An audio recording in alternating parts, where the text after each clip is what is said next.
The courtroom had already decided what kind of man Malik was long before he ever spoke. A black father, an angry husband, a problem to be contained. Then his 14-year-old daughter reached into her backpack, pulled out a small flash drive, and changed everything. On the screen, the truth appeared in grainy color. A living room, a shaking camera, a grandfather's hand gripping a gun. The barrel first aimed at Malik's chest, then lifting, turning, pointing toward the small figure at the top of the stairs. A child, his child. Her own blood thought in that moment, my daughter did more than save me. She exposed the quiet racism that had nearly destroyed us. Welcome, story lovers. From where are you watching? Hit the like button and drop your city name in the comments so we can see how far our story travels. On the morning of the hearing, Malik adjusted the knot of his tie with hands that could draft skyscrapers, but now trembled over a simple loop of fabric. He had spent 15 years designing clean lines and glass towers, a black architect who had carved his name into a skyline that once ignored people who looked like him. Yet all of that felt small next to the oak doors of the family courtroom where his entire life was about to be reduced to case numbers and exhibits. He had once walked into rooms like this as the proud husband of Emily, the woman whose pale hand had laced through his in defiant early love. They had celebrated their differences like a private rebellion. When their daughter Lily was born, with tight curls and warm brown skin, Malik thought they had built something the world could not break, but the world had not come for them all at once. It came in whispers and glances that lingered a second too long, and questions from strangers about what Lily was instead of who. It seeped in through Emily's family, through the neighborhood, through the subtle ways people's smiles cooled when Malik entered the room. Now he sat alone at the defendant's table, his suit too formal for a man already treated as guilty by 1,000 silent verdicts. Across the aisle, Emily avoided his eyes, and their 14-year-old daughter clutched a small backpack to her chest as if it held more than notebooks. In a way, it did. Before the marriage cracked, the signs had been faint scratches on the surface of their life together. At dinners with Emily's family, Malik had learned to swallow certain moments like shards of glass. Her father, with his sunburned face and country club confidence, would talk loudly about good neighborhoods and keeping standards, always glancing at Malik when crime statistics appeared on the television. Her mother would ask Lily if kids at school ever made her feel different, a question layered with a quiet hope that their granddaughter would not be too much. Of one side of her heritage, neighbors greeted Emily with open arms, but often looked past Malik, their smiles tightening when he took Lily to the park alone.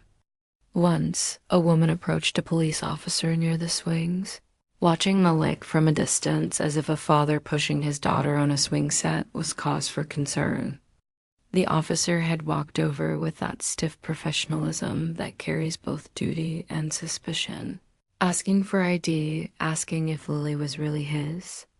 The humiliation stayed with him longer than the officer's apology. Inside the marriage, tiny shifts grew heavier with time. When Emily was stressed, she began to throw out words like aggressive and overreacting whenever Malik raised his voice, even slightly. She started telling stories to her friends that painted him as the stern, intimidating husband whenever he insisted on boundaries with her family. Malik noticed how teachers at Lily's school contacted Emily first, even after he filled out all the forms listing himself as primary contact. When he showed up for conferences, some of them seemed surprised, as if expecting someone else. Their compliments about Lily always included the phrase well-spoken, said with a faint tone of surprise that made his jaw clench. These were not explosions, just small tremors. Yet tremors always hint at fault lines, and the ground had only just started to move. The fault line split, open one rainy evening, long before the word divorce entered their home. But long after the damage had begun, Emily's parents had driven in unannounced, parking their oversized SUV outside Malik and Emily's neatly kept suburban house. Malik had come home from a late meeting to find the living room thick with tension, the television muted on a news story about protests and police. Lily sat at the edge of the couch, eyes wide and restless. As her grandfather's voice filled the room with all the anger he felt too comfortable to express, he had been talking about crime, about certain people ruining neighborhoods, about how the world was going soft. Malik heard his own existence being carved apart with every sentence, reduced to stereotypes he had spent his entire life outrunning. When he finally stepped in, asking for respect in his own home, the atmosphere sharpened. It happened fast. A storm outside, a storm inside. A trip out to the garage, a gun cabinet that was supposed to be locked but wasn't. Emily's father emerged with a pistol, holding it loosely at first, an old symbol of control resting in his hand as though it belonged there. His words turned uglier, directing years of resentment at Malik's skin. Malik's presence, Malik's right to be there at all. Lily had fled to her room, her footsteps light but urgent up the stairs.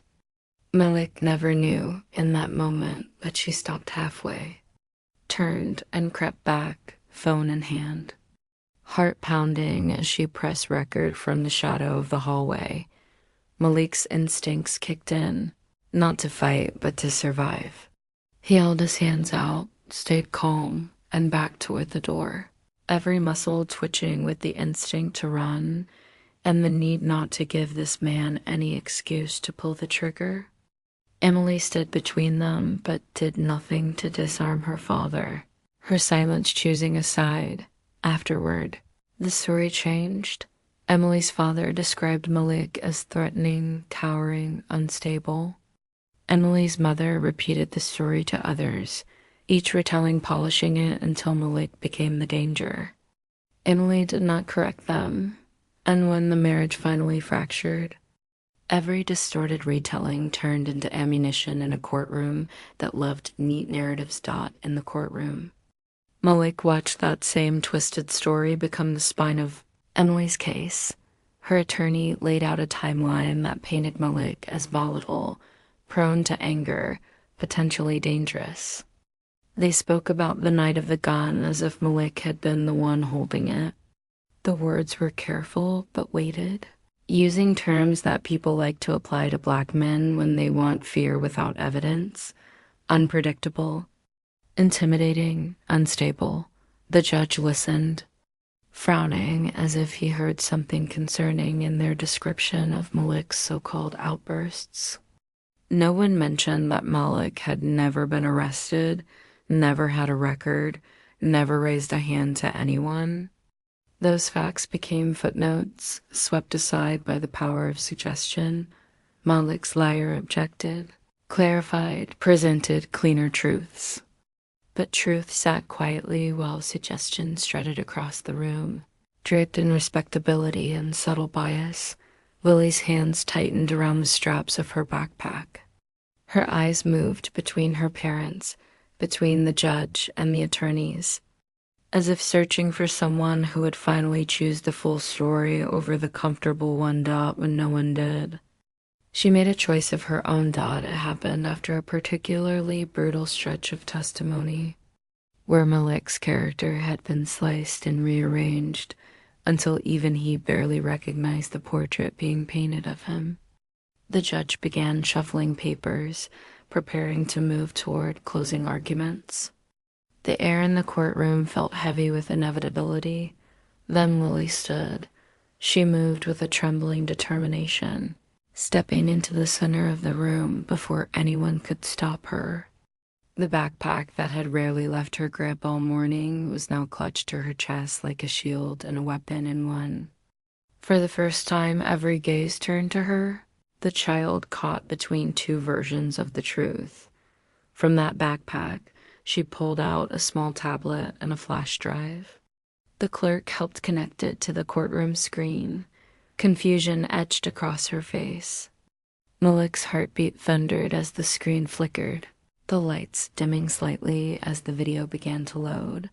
The first frame appeared, the hallway of their home, dim but clear. The shaky angle revealed a small vantage point from the stairs.